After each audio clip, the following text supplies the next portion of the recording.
நானும் ரவுடி தான்.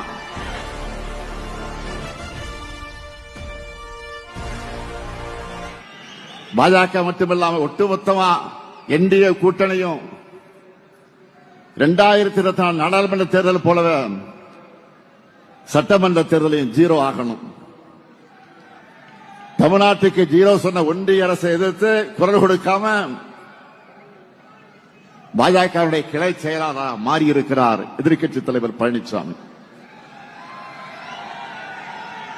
எடப்பாடி பழனிசாமி இப்ப முழுசா என்டிஏ பழனிசாமியாக மாறியிருக்கிறார்.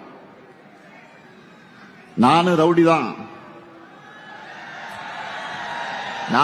தான் அப்படின்னு சொல்ற மாதிரி மைக்கு முன்னாடி வந்து நின்னுக்கிட்டு நான் தான் கூட்டணிக்கு தலைமைன்னு சொல்லிட்டு இருக்காரு.